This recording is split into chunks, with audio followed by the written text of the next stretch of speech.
ভোটের কয়েক ঘন্টা আগে সাকসু নির্বাচন 4 সপ্তাহের জন্য স্থগিত হাইকোর্টের আদেশের বিরুদ্ধে চেম্বারে আবেদন। শাবিপ্রবির উপাচার্য রেজিস্ট্রার অবরুদ্ধ। দেশের বিভিন্ন জেলায় গণভোটের পক্ষে উপদেষ্টাদের প্রচারণা। জবাবদিহিমূলক রাষ্ট্র ও ইনসাফ কায়েমে বেছে নেয়ার আহ্বান। চট্টগ্রামে আলিফ হত্যায় বিচার শুরুর নির্দেশ। সাবেক ইসকন নেতা চিন্ময় কৃষ্ণ দাস সহ ৩৯ আসামির বিরুদ্ধে অভিযোগ গঠন। মুন্সিগঞ্জে বসত ঘর থেকে মা মেয়ের মরদেহ উদ্ধার। মানিকগঞ্জে দুজনকে পিটিয়ে হত্যা। সাভারে পোড়া মরদেহ উদ্ধারের ঘটনায় একজনের রিমান্ড আবেদন। এবং রংপুরে তিস্তার ভাঙন কবলিত এলাকা পরিদর্শন চীনা রাষ্ট্রদূতের। মহাপরিকল্পনার কাজ দ্রুত শুরুর আশ্বাস, বললেন ভূ রাজনৈতিক কোনো চাপ নেই।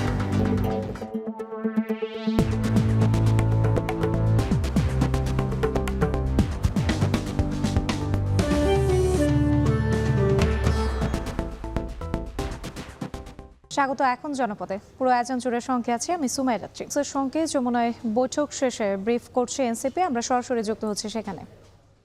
সেটা দ্রুত সময়ের মধ্যে উইথড্র করতে হবে এবং এটার যথাযথ ব্যাখ্যা জনগণের কাছে দিতে হবে কি কারণে আইন বহির্ভূতভাবে এই শোকজটা করা হলো।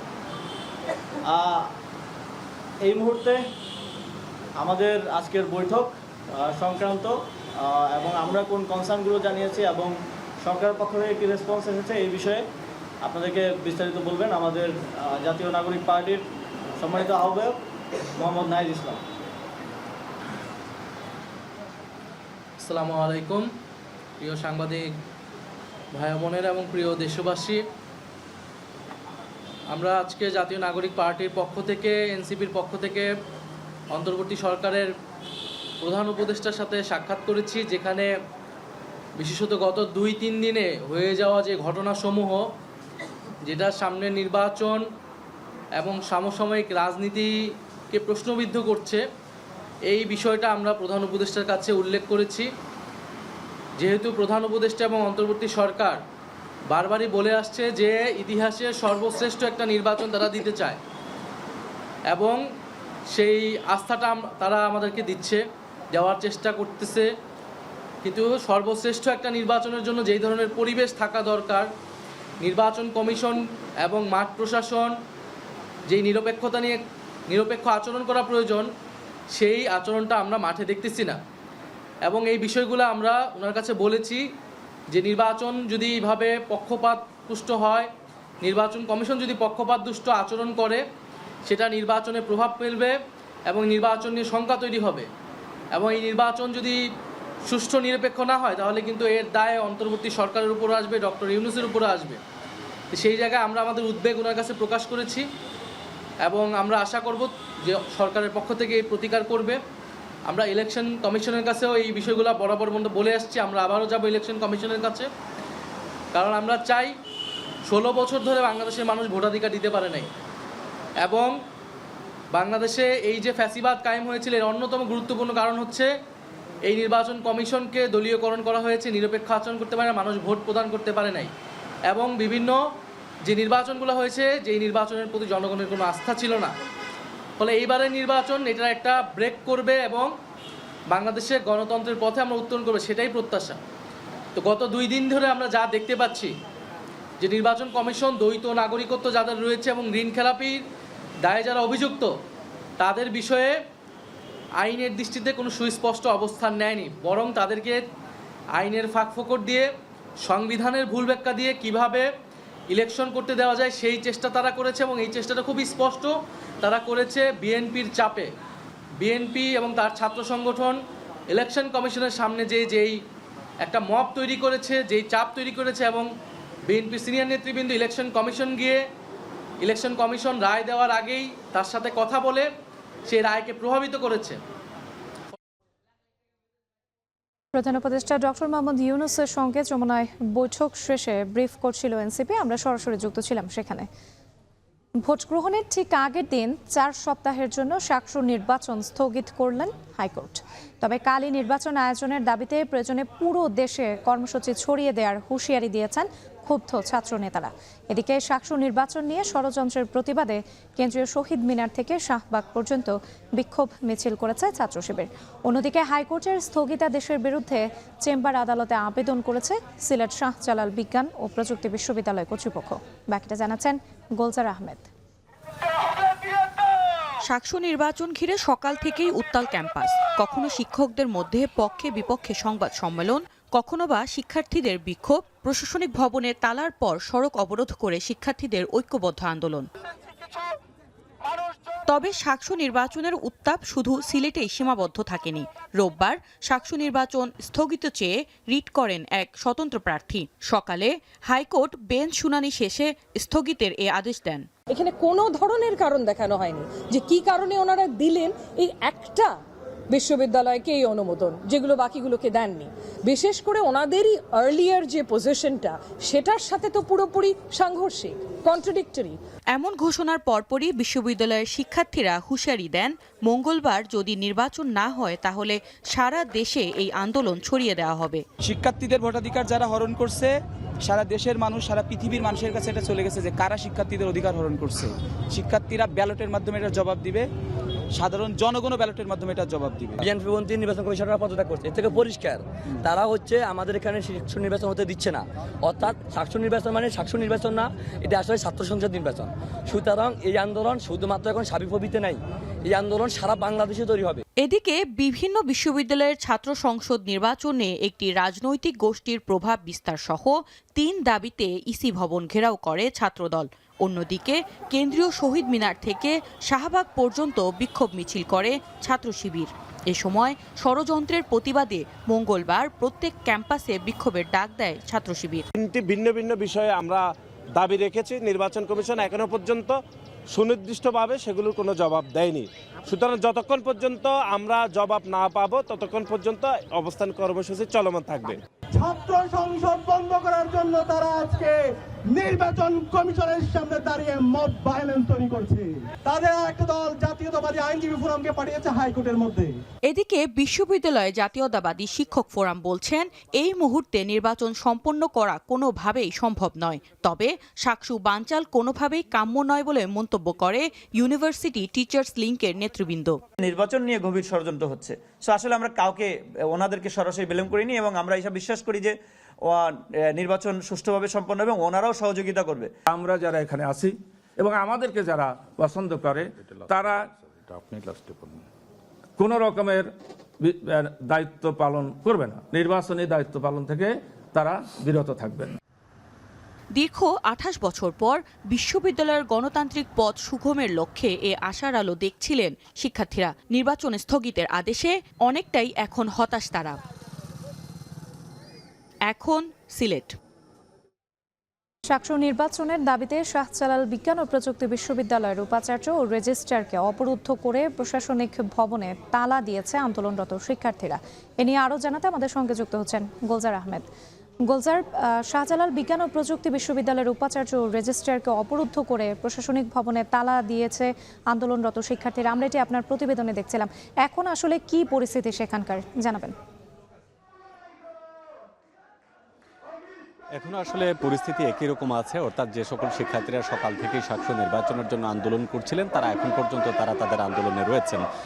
ঠিক দুপুরবেলা তালাবদ্ধ দিলেও মাঝখানে একটু বিরতি দেওয়া হয়, কিন্তু যখন হাইকোর্টের রায়ের পর নির্বাচন স্থগিতের বিষয়টি আসে তারপরে তারা ঢাকা সিলেট মহাসড়ক অবরোধ করে রাখেন এবং সন্ধ্যার পর সেই অবরোধ ছেড়ে দিয়ে তারা ক্যাম্পাসের ভেতরে প্রবেশ করেন। এই মুহূর্তে ঠিক আমরা দাঁড়িয়ে আছি শাহজালাল বিজ্ঞান ও প্রযুক্তি বিশ্ববিদ্যালয়ের যে প্রশাসনিক ভবন, যেটার ভেতরে বর্তমানে অবস্থান করছেন বিশ্ববিদ্যালয়ের উপাচার্য, রেজিস্ট্রার সহ আরও বেশ কয়েকজন শিক্ষক এবং প্রশাসনিক কর্মকর্তারা।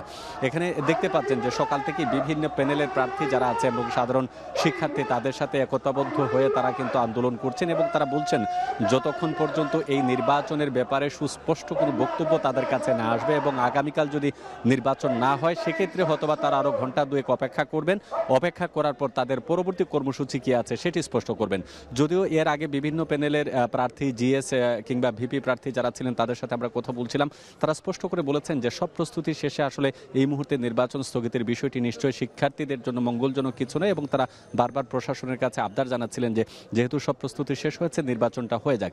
এই মুহূর্তে নির্বাচন হাইকোর্টের রায়ে স্থগিত হওয়ার ফলে তারা কিন্তু আন্দোলন থেকে সরে যাচ্ছেন এবং তারা বলছেন যে এই আন্দোলন চালিয়ে যাবেন।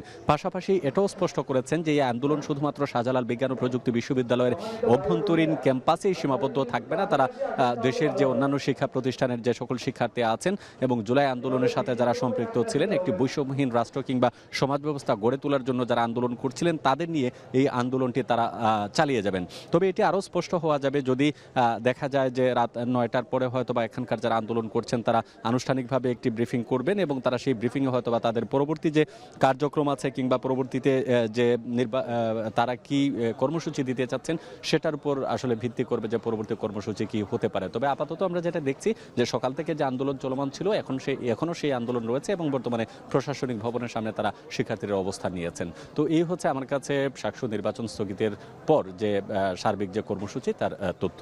রাত্রি শাহজালাল বিজ্ঞান ও প্রযুক্তি বিশ্ববিদ্যালয়ের উপাচার্য রেজিস্ট্রারকে অবরুদ্ধ করে প্রশাসনিক ভবনে তালা দিয়ে রেখেছেন আন্দোলনরত শিক্ষার্থীরা। এ নিয়ে বিস্তারিত জানাতে আমাদের সঙ্গে যুক্ত ছিলেন গুলজার আহমেদ।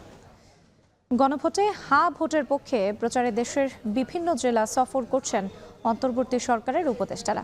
জবাবদিহিমূলক রাষ্ট্র, স্বাধীন বিচার বিভাগ ও ইনসাফ কায়েমের জন্য হ্যাঁ ভোট দেওয়ার আহ্বান জানান তারা। বিস্তারিত থাকছে প্রতিবেদনে। দেশের চাবি আপনার হাতে, পরিবর্তনের জন্য হ্যাঁ ভোট, এই প্রতিপাদ্যে দেশের বিভিন্ন জেলায় গণভোটের প্রচার ও ভোটের গাড়ির প্রচারণায় সরব অন্তর্বর্তী সরকারের উপদেষ্টারা।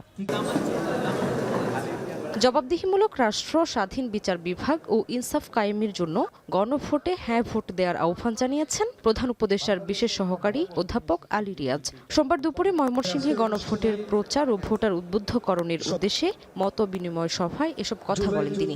জবাবদিহিতার ব্যবস্থাটা তৈরি হয়, যেন একটা স্বাধীন বিচার বিভাগ আমরা তৈরি করতে পারি, যেন লোকের কাছে ইনসাফের দরজাটা অন্তত পক্ষে খুলতে পারি, সেই জন্যই গণভোটে হ্যাঁ বলতে হবে।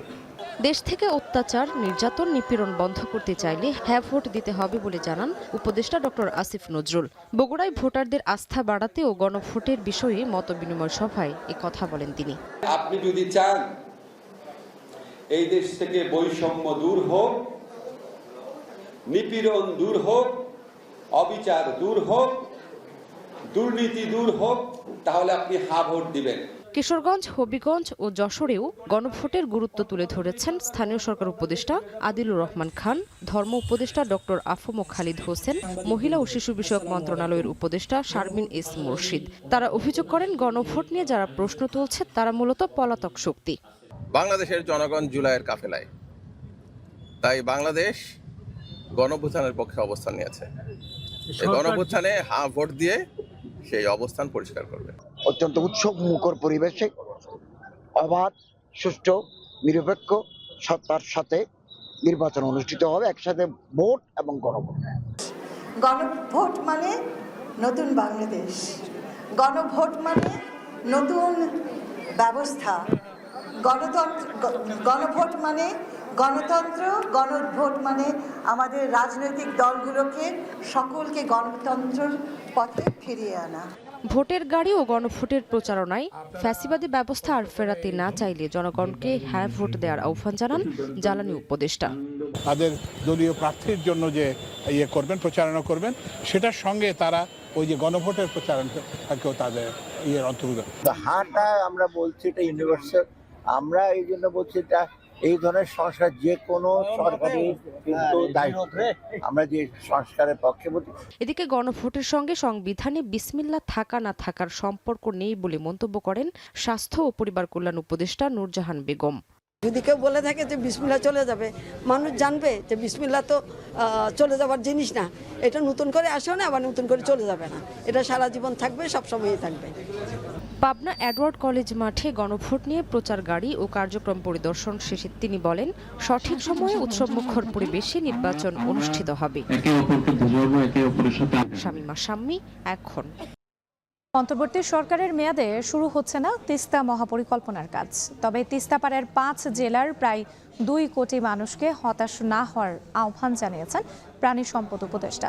ভাঙনপ্রবণ 3টি এলাকা পরিদর্শনে গিয়ে চীনের রাষ্ট্রদূত বলেন, তিস্তা মহাপরিকল্পনা বাস্তবায়নে নেই কোনো রাজনৈতিক চাপ। মোকাররম হোসেন জানাচ্ছেন বাকিটা। চীনের অর্থায়নে তিস্তা মহাপরিকল্পনা বাস্তবায়নের আশ্বাস ঝুলছে প্রায় 1.5 দশক ধরে। দেশটির রাষ্ট্রদূত ইয়াও ওয়েনকে সঙ্গে নিয়ে তিস্তা পাড়ে পরিদর্শনে গেলেন পানি সম্পদ উপদেষ্টা। এ সময় দুর্ভোগের কথা জানাতে অতিথিদের ঘিরে ধরেন নদী ভাঙা মানুষ।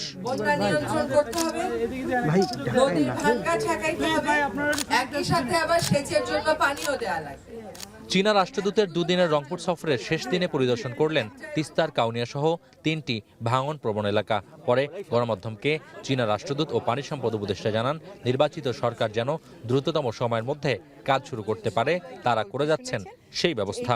আমরা খুব ভালোভাবে যাচাই বাছাই করছি যাতে করে এটা মানুষের এত বেশি প্রত্যাশার একটা প্রকল্প, এখানে কোনো ভুল না থাকে এবং আমরা সম্পূর্ণ সঠিকভাবে কাজটা করতে পারি। ফলে এটা হয়তো জানুয়ারির মধ্যে শুরু হচ্ছে না, কিন্তু কোনোভাবেই হতাশা ছড়ানো যাবে না, কারণ উনি এই প্রকল্পটা করার ব্যাপারে চীন সরকার, বাংলাদেশ সরকার উভয়ই প্রতিশ্রুতিবদ্ধ বলেই আমরা দুজন আবার আপনাদের কাছে এসেছি। চীনা রাষ্ট্রদূত জানান, দ্রুত সময়ের মধ্যে তিস্তা মহাপরিকল্পনার টেকসই কাজ শুরু করবেন তারা। পরিকল্পনা বাস্তবায়নে কোনো রাজনৈতিক চাপ নেই তার। We are hopeful that we'll conclude the feasibility study and then we'll proceed of the following procedures for this project. For me, I don't feel any geopolitical pressure. It's a Bangladesh project. So Bangladesh, as long as Bangladesh determined to have this project with China, we'll carry on. Nilphamari, Rangpur, Gaibandha, Kurigram, Lalmonirhat জেলা ছুঁয়ে যাওয়া তিস্তা এখন ধুধু বালুচর। সামান্য বৃষ্টিতেই আকস্মিক বন্যা, ভাঙনে বসতভিটা হারাচ্ছে লাখ লাখ মানুষ। 1.5 দশকের আশ্বাস অন্তর্বর্তী সরকারের আমলে দৃশ্যমান হলেও জানুয়ারিতে কাজ শুরু করা সম্ভব হলো না। তাই অপেক্ষা গড়ালো নির্বাচনের পর নতুন সরকারের সিদ্ধান্ত পর্যন্ত। মোকাররম হোসেন, এখন রংপুর। মুন্সিগঞ্জের সিরাজদি খানে বসত ঘর থেকে মা ও মেয়ের রক্তাক্ত মরদেহ উদ্ধার করেছে পুলিশ।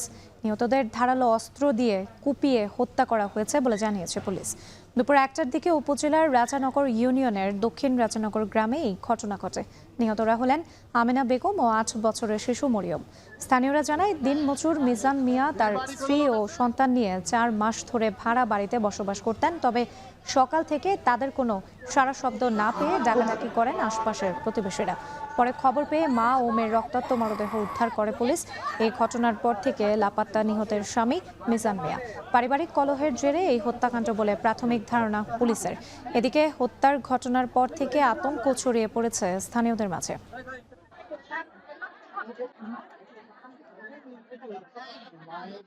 সাভারে পরিত্যক্ত পৌর কমিউনিটি সেন্টার থেকে অজ্ঞাত 2টি মরদেহ উদ্ধারের ঘটনায় সন্দেহভাজন একজনকে গ্রেপ্তার করেছে পুলিশ। বেলা 12টায় সাভার মডেল থানায় প্রেস ব্রিফিংয়ে তথ্য জানায় পুলিশ। সিসিটিভি ফুটেজ বিশ্লেষণ করে তাকে 10 দিনের রিমান্ড চেয়ে আদালতে পাঠানো হয়েছে।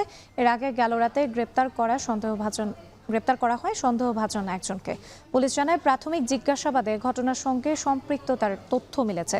এছাড়া অন্তত 6টি হত্যাকাণ্ডের তথ্য মিলেছে।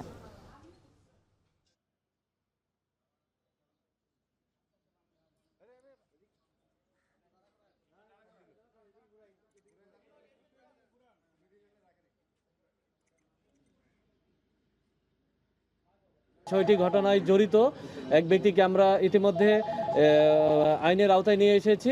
উনি ইতিমধ্যে আমাদের কাছে প্রাথমিকভাবে স্বীকার করেছে যে এই 6টি হত্যার সাথেই সে জড়িত রয়েছে। গঞ্জের সিংগাইর উপজেলায় গরু চোর সন্দেহে 2জনকে পিটিয়ে হত্যার ঘটনা ঘটেছে। রোববার দিবাগত রাতে উপজেলার জয়মণ্ডপ ইউনিয়নের ইমামনগর গ্রামে এই ঘটনা ঘটে। নিহতরা হলেন মজনু ও দিন ইসলাম। স্থানীয়রা জানান, রোববার রাত আনুমানিক 2টার দিকে ইমামনগর গ্রামের শাকিলের বাড়িতে গরু চুরি করতে যান মজনু ও দিন ইসলাম। এ সময় বাড়ির লোকজন ও আশপাশের গ্রামবাসী বিষয়টি টের পেয়ে তাদের ধাওয়া করে ধরে ফেলেন। পরে উত্তেজিত জনতা 2জনকে গণপিটুনি দেয়। এ সময় তারা গুরুতর আহত হলে সিংগাইর উপজেলা স্বাস্থ্য কমপ্লেক্সে নেওয়া হয়। পরে তাদের উন্নত চিকিৎসার জন্য ঢাকায় পাঠানো হয়। তবে সোমবার ভোর 6টার দিকে সোহরাওয়ার্দী মেডিকেল কলেজ হাসপাতালে চিকিৎসাধীন অবস্থায় মারা যান তারা। পুলিশ জানায়, মজনু ও দিন ইসলামের বিরুদ্ধে সিংগাইর থানায় একাধিক চুরির মামলা রয়েছে।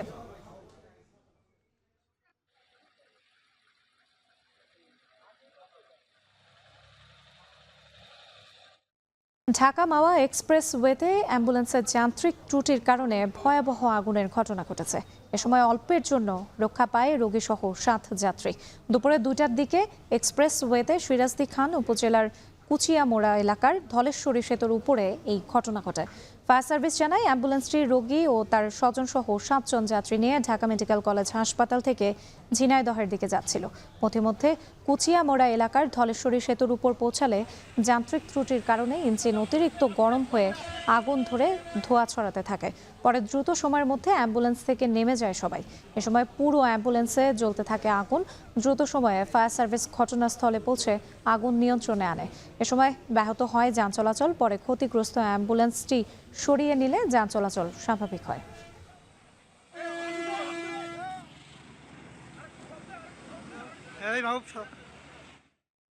টাঙ্গাইলের মহেরা পুলিশ ট্রেনিং সেন্টারে ফায়ারিং প্রশিক্ষণ চলাকালে মাসুম নামের এক পুলিশ কনস্টেবল গুলিবিদ্ধ হয়েছেন। সোমবার সকাল আনুমানিক 7টার দিকে এই ঘটনা ঘটে। গুলিবিদ্ধ মাসুম মিয়া সুনামগঞ্জের বাসিন্দা। ঘটনার পরপরই গুরুতর আহত অবস্থায় তাকে টাঙ্গাইল মেডিকেল কলেজ হাসপাতালে ভর্তি করা হয়। পরে শারীরিক অবস্থার অবনতি হলে আনা হয় ঢাকা মেডিকেল কলেজ হাসপাতালে। পুলিশ বলছে ফায়ারিং প্রশিক্ষণ চলাকালীন দুর্ঘটনাবশত গুলি লাগে মাসুমের বুকে।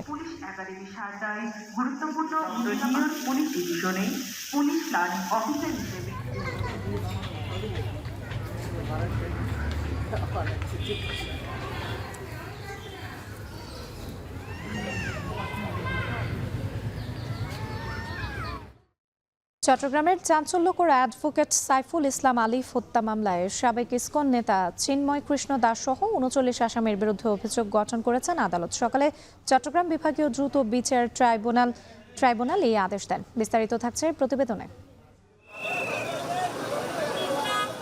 সোমবার সকাল থেকেই কড়া নিরাপত্তা বন্দরনগরী চট্টগ্রামের আদালত এলাকায়। এর মাঝেই 9:30টার দিকে আদালতে তোলা হয় আইনজীবী আলিফ হত্যার অন্যতম আসামি সাবেক ইসকন নেতা চিন্ময় কৃষ্ণ দাস সহ 23 আসামিকে।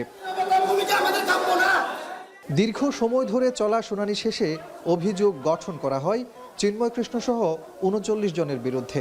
এ সময় আসামি পক্ষের জামিন আবেদন বাতিল করে বিচার শুরুর আদেশ দেন আদালত। আগামী 2 ফেব্রুয়ারি আলিফের বাবার সাক্ষ্য গ্রহণের মধ্য দিয়ে শুরু হবে বিচারিক কাজ।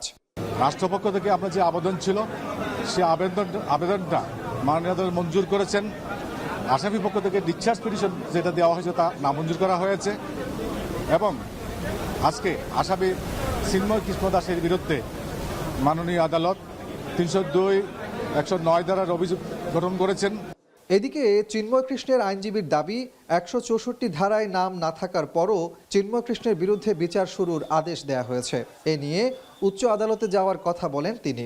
আমরা ডিসচার্জের জন্য পিটিশন দিয়েছি, বলছি উনি সম্পূর্ণ নিরপরাধ, উনি নিরপরাধী, কমপ্লিট নিরপরাধ। কোন 164 যারা একজন নাম বলে নাই। এ সময় আদালত প্রাঙ্গণে নিহত আইনজীবী আলিফের সহকর্মীরা দ্রুত বিচারের দাবিতে বিক্ষোভ প্রদর্শন করেন। আমরা চাই সবাই ন্যায় বিচার পাক। এখানে এফআইআর 31 জনের নাম ছিল প্রায়, ওখান থেকে 4 জনকে বাদ দেওয়া হয়েছিল, তার মানে যারা নির্দোষ তাদেরকে বাদ দেওয়া হয়েছে। এখন যাদের বিরুদ্ধে চার্জ গঠন করা হয়েছে তাদের বিরুদ্ধে সুনির্দিষ্ট অভিযোগ আছে হত্যাকাণ্ডের, এবং 302 ধারা, 109 ধারা, 147, 148, 149, 134 ধারার অভিযোগটা আজকে চার্জ ফ্রেমের মাধ্যমে অভিযোগ আমলে নেওয়া হয়েছে। 2024 সালের 26 নভেম্বর চট্টগ্রাম আদালতে ইসকনের বহিষ্কৃত নেতা চিন্ময় দাসের জামিন ইস্যুতে তার অনুসারীরা আদালত চত্বরে ভাঙচুর ও তাণ্ডব চালায়। বিক্ষোভের এক পর্যায়ে আদালতের কাছে রঙ্গম কনভেনশন সেন্টার এলাকায় থাকা আইনজীবী সাইফুল ইসলাম আলিফকে কুপিয়ে হত্যা করা হয়। কাজী মাহফুজ, এখন চট্টগ্রাম। দর্শক, আমরা দেখছিলাম কাজী মাহফুজের প্রতিবেদন।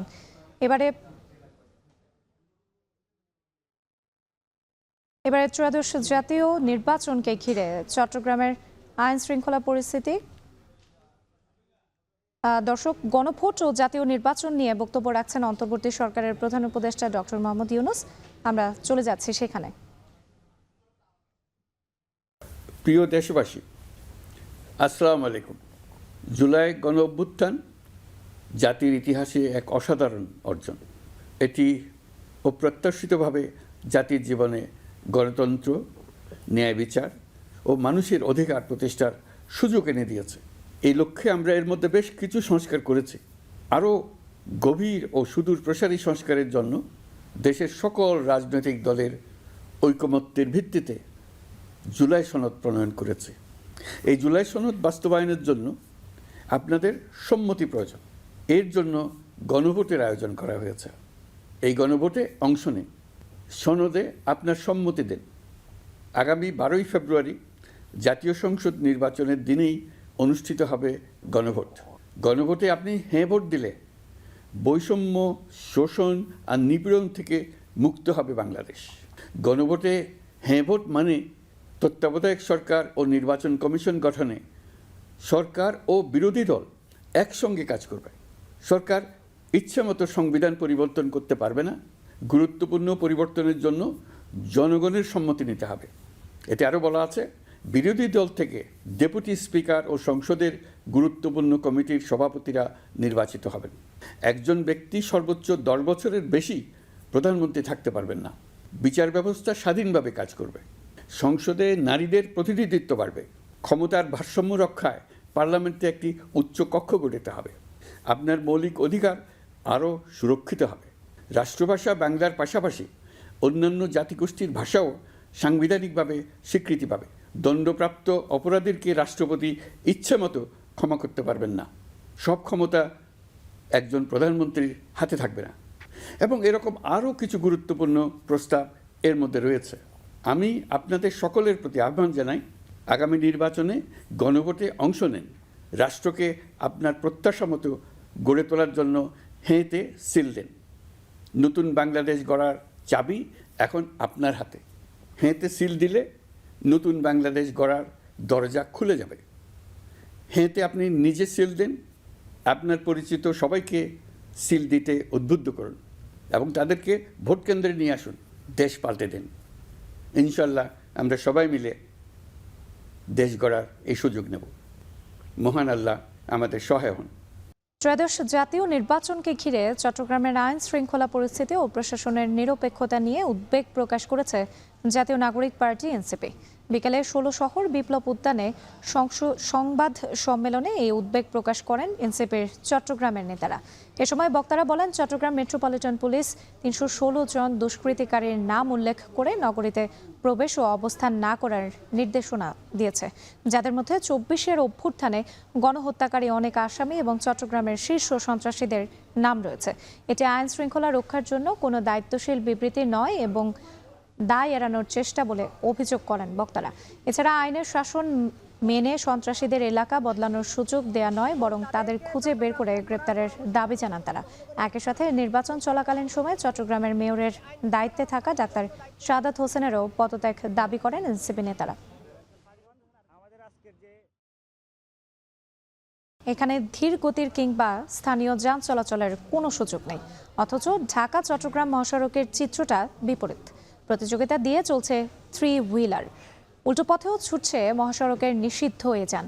অভিযোগ রয়েছে টোকেন মানি দিয়ে সড়কে উঠছে তারা। এদিকে পুলিশ বলছে, যাত্রী ও চালকদের সহযোগিতা ছাড়া সড়কে শৃঙ্খলা ফেরানো কঠিন। খালেদ সাইফুল্লাহর প্রতিবেদন, ক্যামেরায় ছিলেন কামরুল হাসান। চলাচলের জন্য মহাসড়ক যেখানে দ্রুত ও নিরাপদ হওয়ার কথা, সেখানে ঢাকা চট্টগ্রাম মহাসড়কে দ্রুতগামী বাস ট্রাকের পাশেই চলছে 3 চাকার মিশুক ও সিএনজি চালিত অটোরিকশা। ফিডার রোড ও বাজার এলাকায় কোনো সংকেত বা লেন ছাড়াই হঠাৎ এসব যান ঢুকে পড়ায় নিয়ন্ত্রণ হারাচ্ছে বড় গাড়ি। বাড়ছে দুর্ঘটনার ঝুঁকি, মহাসড়ক পরিণত হচ্ছে মৃত্যু ফাঁদে। 100টা দুর্ঘটনা, 80টা দুর্ঘটনা এই যে মারুতি অটোরিক্সা, এই যে ন্যাশনাল হাই রোড, এটা বাংলাদেশের প্রাণকেন্দ্র, অথচ এগুলোর ভিতরে উন্মুক্তভাবে চলতেছে। কোনো নিয়মকরণ, কোনো আইন, কোনো কিছু মানে না। অটোগুলো উল্টা, সিএনজিগুলো অটো, সিএনজি উল্টা না আসক, দুর্ঘটনা হইব না। এবারে ডেলি অ্যাক্সিডেন্ট হয়, গাড়ির দুর্ঘটনা হয়, এখানে প্রচুর হয়। ঢাকা চট্টগ্রাম মহাসড়কে সার্ভিস লেন না থাকার দোহাই দিয়ে অবাধে চলছে নিষিদ্ধ 3 হুইলার।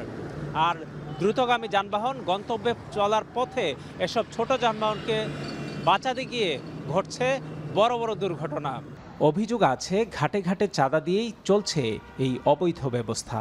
প্রশ্ন উঠেছে কারা নিচ্ছে এই চাঁদা, কার প্রশ্রয়ী বা মৃত্যু ঝুঁকি নিয়ে চলছে যানবাহন।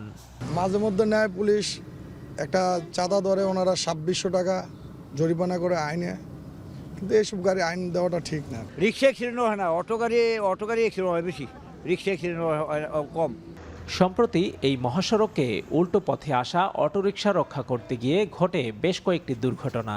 চলতি মাসে মাত্র 10 দিনেই এই মহাসড়কে 34টি দুর্ঘটনায় প্রাণ গেছে 22 জনের। প্রতিটি দুর্ঘটনার পর একই প্রশ্ন, এর দায় কার? নিয়মিত টহল, চেকপোস্ট আর অভিযান সবই আছে কাগজে কলমে, কিন্তু বাস্তবে মহাসড়কে অবৈধ যান চলাচল থামছে না। পুলিশ কর্মকর্তারা বলছেন, সড়ককে নিরাপদ করতে সবার আগে প্রয়োজন সচেতনতা ও সহযোগিতা। আমি যখন মামলা দেওয়ার পর আমি একই কাজ করছি, তাহলে আমার সমস্যা, চালক হিসাবে আমার সমস্যা, যাত্রী হিসাবে আমার সমস্যা। আমি জানি এই গাড়িটা মহাসড়কে চলা নিষিদ্ধ, আমি যাত্রী হিসেবে কেন এই গাড়িতে উঠি? আমি জানি এই গাড়িটা অবৈধ, কেন আমি এই গাড়িটা কেনা বেচা ব্যবসার সাথে আমি জড়িত হই? এই যে গাড়ি আমি মহাসড়কে চলতে দেই না, এটার সাথে বিভিন্ন স্টেক হোল্ডার জড়িত আছে। আমার প্রত্যেকে যদি সচেতন হয় তাহলে এটা নিয়ন্ত্রণ সহ। পুলিশের পক্ষে শুধু একা পুলিশকে দায়িত্ব দিয়ে দিলে এটা কঠিন হবে। সংশ্লিষ্টরা বলছেন, সড়ক মহাসড়ককে নিরাপদ করতে চালকদের পাশাপাশি সচেতনতা জরুরি, যাত্রীদেরও। আইনের কঠোর প্রয়োগ ও সচেতনতাই পারে মহাসড়কে দুর্ঘটনা নিয়ন্ত্রণ করতে। খালেদ সাইফুল্লাহ, এখন, কুমিল্লা। রাজশাহী বিশ্ববিদ্যালয় কেন্দ্রীয় ছাত্র সংসদের সাধারণ সম্পাদক সালাউদ্দিন আম্মারের মানসিক চিকিৎসার দাবিতে উপাচার্যের কাছে স্মারকলিপি প্রদান এবং মানববন্ধন কর্মসূচি পালন করেছে বিশ্ববিদ্যালয়ের শাখা ছাত্রদল। দুপুরে বিশ্ববিদ্যালয়ের প্যারিস রোডে মানববন্ধন কর্মসূচি ও পরে উপাচার্য দপ্তরে গিয়ে স্মারকলিপি প্রদান করেন তারা। মানববন্ধনে বক্তারা জানান, রাকসুর জিএস সালাউদ্দিন আম্মারের কার্যক্রম স্বাভাবিক না। তিনি নানা সময় শিক্ষক কর্মকর্তাদের সাথে সন্ত্রাসী ও মব সৃষ্টি করে দাবি আদায় করেছে বলে অভিযোগ করেন তারা। এ সময় বিশ্ববিদ্যালয়ের প্রশাসনের কাছে 24 ঘন্টার মধ্যে তার মানসিক চিকিৎসার দাবি জানায় ছাত্রদল নেতাকর্মীরা। দাবি মানা না হলে কঠোর কর্মসূচির ঘোষণা দেন তারা। রোববার বিএনপির চেয়ারম্যান নির্বাচিত হওয়ায় তারেক রহমানকে শুভেচ্ছা ও অভিনন্দন জানিয়ে রাজশাহী বিশ্ববিদ্যালয়ের শিক্ষক ও রাজশাহী জেলা জিয়া পরিষদের সভাপতির টানানো ব্যানার ছিঁড়ে ফেলেন বিশ্ববিদ্যালয়ের কেন্দ্রীয় ছাত্র সংসদ জিএস সালাউদ্দিন আম্মার।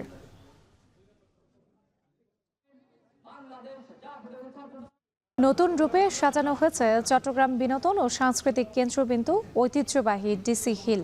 পাহাড়কে কেন্দ্র করে সবুজ গাছপালা ও প্রাণ প্রকৃতি রক্ষায় উদ্যোগ নিয়েছেন জেলা প্রশাসক জাহিদুল ইসলাম মিয়া। তার সরাসরি তত্ত্বাবধানে ডিসি হিলকে সাজানো হয়েছে নতুন রূপে। নানা রঙে বর্ণিল করে তোলা হয়েছে বিভিন্ন স্থান। জরুরি ভিত্তিতে স্থাপন করা হয়েছে নতুন নতুন ল্যাম্পপোস্ট। নজরুল মঞ্চকে নতুন রূপে সাজানো হয়েছে। বর্তমানে প্রতিদিন সকালে হাজারো মানুষ প্রাতঃভ্রমণ সহ শরীর চর্চার জন্য আসেন ডিসি হিলে।